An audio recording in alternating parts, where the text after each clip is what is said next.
Everyone, hi this is सिमरन। हम लोगों ने बायोलॉजी का फर्स्ट चैप्टर शुरू कर रखा है, that is improvement in food resources. तो उसका आज हम नेक्स्ट टॉपिक करेंगे, that is manures and fertilizers. Manure and fertilizer, पहले हमें ये टर्म्स पता होनी ज़रूरी है कि मैन्योर क्या होता है और फर्टिलाइज़र क्या होता है, राइट। मैन्योर क्या होते हैं? मैन्योर आर नेचुरल फर्टिलाइजर्स, ठीक है। मैन्योर जो होते हैं वो नेचुरल फर्टिलाइजर्स होते हैं। They are prepared by decomposed animal excreta and plant waste. ये जो मैन्योर होता है, जो भी आपका घर का, फार्म का, कोई भी ग्रीन मैन्योर, मतलब कोई भी आपका घर का वेस्ट जो होगा उससे आपका ये फर्टिलाइज़र बनता है। और इसकी डिकम्पोजिशन होती है by the micro organisms like bacteria और फंगाई। इनसे जो वो ये जो डिकम्पोजर्स होते हैं, इनको हम डिकम्पोजर्स बोलते हैं। ये हमारे वेस्ट को, एनिमल वेस्ट और प्लांट वेस्ट को डिकम्पोज करते हैं और उन्हें मैन्योर में कन्वर्ट करते हैं। और ये मैन्योर जो होता है हमारी फील्ड के लिए, हमारी एग्रीकल्चर के लिए, सॉइल के लिए बहुत हेल्पफुल होता है। ये सॉइल की फर्टिलिटी को मेंटेन रखता है। इसके अंदर जो सॉइल के अंदर जो न्यूट्रिएंट्स हैं उनकी सप्लाई को मेंटेन रखता है, राइट। और ये कॉस्ट इफ़ेक्टिव भी है, ठीक है। ज़्यादा इससे क्या होगा, आपका जो भी वेस्ट है वो मैन्योर में कन्वर्ट हो जाएगा, ठीक है। तो आपको ज़्यादा पैसे खर्च करने की ज़रूरत नहीं है। It's a very cheap fertilizer, ठीक है। सॉइल की फर्टिलिटी को मेंटेन करेगा। और ये ऑर्गेनिक, अगर आप मैन्योर का यूज़ करोगे तो आप ऑर्गेनिक फार्मिंग करोगे, ठीक है। आप फर्टिलाइजर्स का यूज़ करते हैं तो वो ऑर्गेनिक फार्मिंग नहीं होती। तो जब आप घर के बने हुए खाद से अपनी एग्रीकल्चर करेंगे तो जो प्रोडक्ट निकलेगा वो ऑर्गेनिक होगा, ठीक है। तो इसके जो एडवांटेजेस हैं वो क्या है? Manure enrich the soil with nutrients, replenish the journal deficiency of nutrients in the soil. Since manure contain less nutrients, they need to be used in large quantity. Manure जो होता है वो सॉइल के अंदर जो न्यूट्रिएंट्स हैं उनको increase करता है, ठीक है। और जो भी डेफिशिएंसी है सॉइल के अंदर उसको कंप्लीट आउट करता है, उसको फुलफिल करता है, ठीक है, उस डेफिशिएंसी को। जैसा ही मैन्योर के अंदर थोड़े कम क्वांटिटी में न्यूट्रिएंट्स अवेलेबल होते हैं तो मैन्योर को हम ज़्यादा क्वांटिटी में यूज़ करते हैं। मैन्योर्स जो होते हैं वो ऑर्गेनिक मैटर, जिन्हें हम ह्यूमस बोल सकते हैं, ह्यूमस को सॉइल के अंदर ऐड करता है ताकि सॉइल का टेक्सचर आए और बेटर रिटेंशन आए बेटर वाटर रिटेंशन आए, ठीक है। जो ऑर्गेनिक मैन्योर है ये प्रोवाइड करता है food to the soil organism. Manure से जो है सॉइल के अंदर जो ऑर्गेनिज्म है उन्हें फूड प्रोवाइड होता है, जिसकी वजह से वो जो ऑर्गेनिज्म है वो प्लांट को न्यूट्रिएंट्स प्रोवाइड करते हैं, राइट। इसके कुछ डिसएडवांटेजेस भी हैं।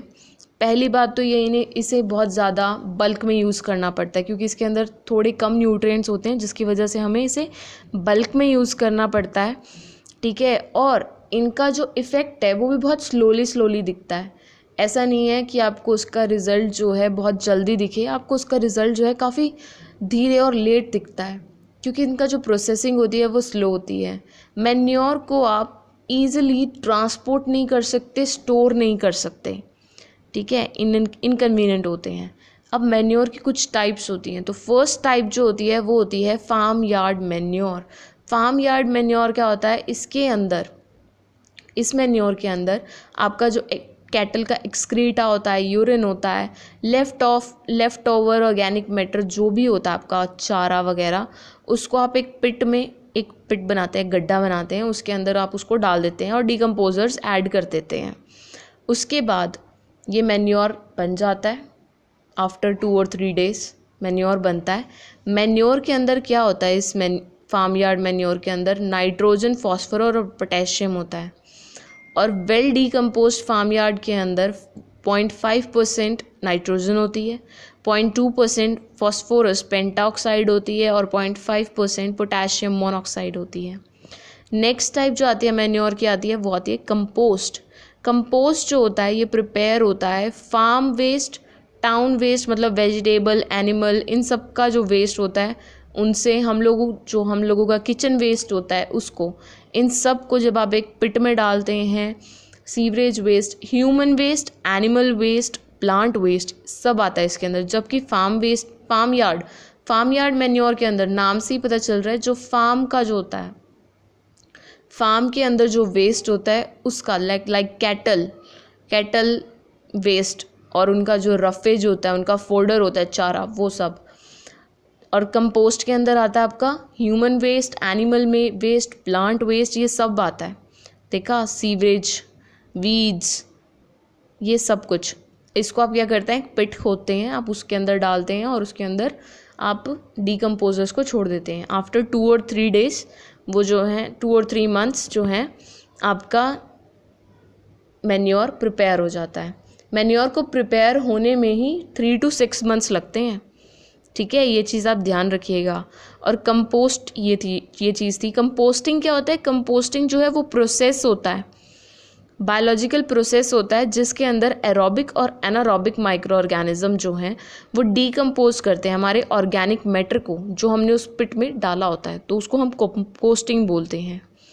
ठीक है, ये जो इस टाइप के मैन्योर के अंदर, कंपोस्ट मैन्योर के अंदर आपका जो है 1.4% नाइट्रोजन होता है, 1.0% पोटेशियम पेंटाऑक्साइड होता है, और 1.4% पोटेशियम मोनोऑक्साइड होता है। राइट, 1.4% नाइट्रोजन, 1.0% जो होता है हमारा फॉस्फोरस पेंटाऑक्साइड, और 1.4% जो होता है आपका पोटेशियम मोनोऑक्साइड।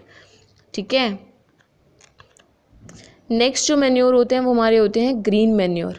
ग्रीन मैन्योर के अंदर आपका सिर्फ ग्रीन नाम से ही पता चल रहा है, ग्रीन मैन्योर मतलब आपका ग्रीन वेस्ट होगा। राइट, ग्रीन वेस्ट मतलब ओनली द प्लांट वेस्ट।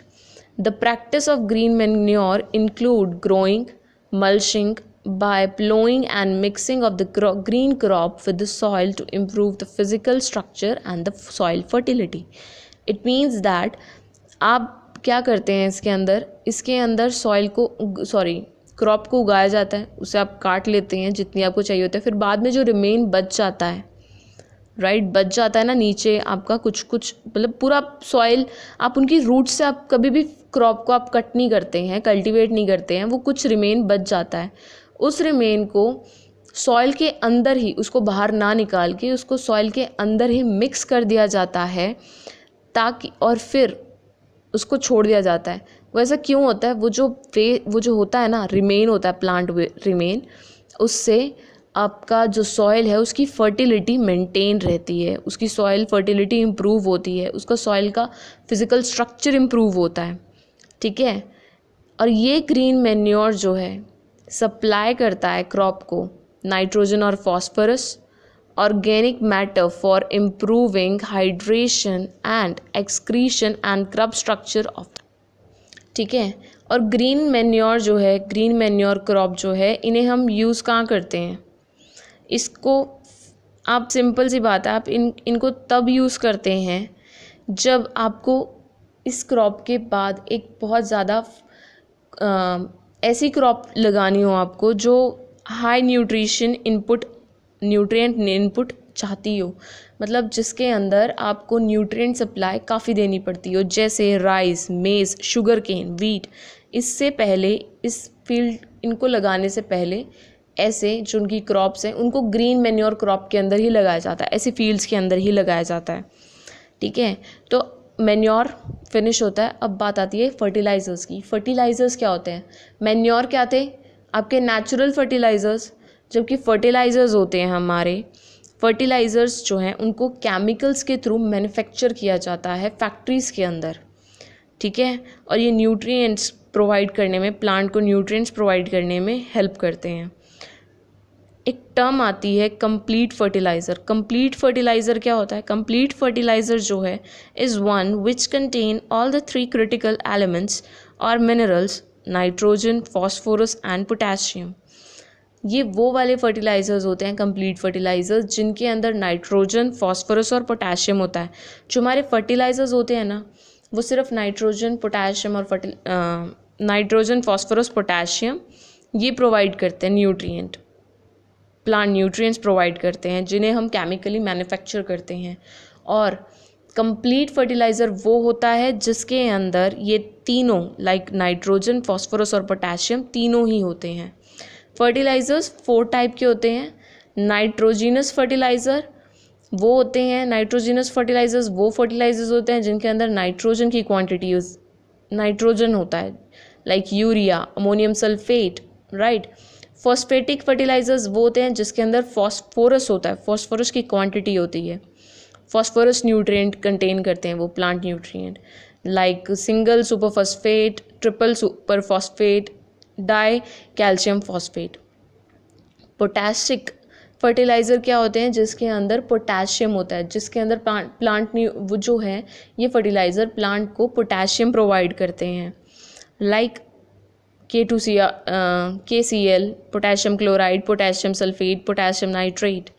एक लास्ट 4th वाला कौन सा फर्टिलाइज़र होता है, वो होता है हमारा कॉम्प्लेक्स फर्टिलाइज़र, जिसके अंदर 2 या 2 से ज़्यादा, कम से कम 2 तो होंगे, 2 या 2 से ज़्यादा आपके फर्टिलाइज़र्स न्यूट्रिएंट्स का कॉम्बिनेशन हो, नाइट्रोजन फॉस्फोरस, नाइट्रोजन पोटेशियम, इस तरह से। तो उन फर्टिलाइज़र्स को आप बोलते हैं कॉम्प्लेक्स फर्टिलाइज़र्स।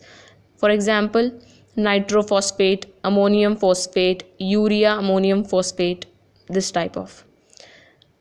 अब आपने फर्टिलाइज़र्स पढ़े, तो एक टाइप का और फर्टिलाइज़र्स जो आपको पता होना चाहिए वो होता है हमारा बायो फर्टिलाइज़र्स।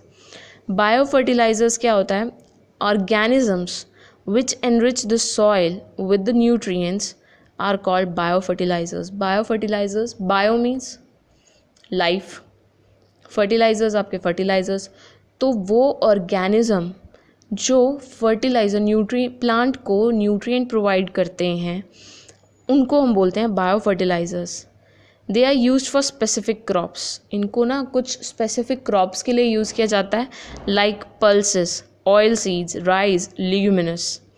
और ये जो होते हैं आपके बायो फर्टिलाइज़र्स, ये रिन्यूएबल भी होते हैं और नॉन पॉल्यूटेंट सोर्स भी होते हैं प्लांट न्यूट्रिएंट्स का, like nitrogen, right. I hope आपको मैन्योर और फर्टिलाइज़र समझ में आ गया होगा। अगर आपको ये समझ में आया है और ये वीडियो पसंद आई है, प्लीज़ इसे लाइक कीजिए, इसे ज़्यादा से ज़्यादा लोगों तक शेयर कीजिए, and please do subscribe my channel and don't forget to press the bell icon. Thank you.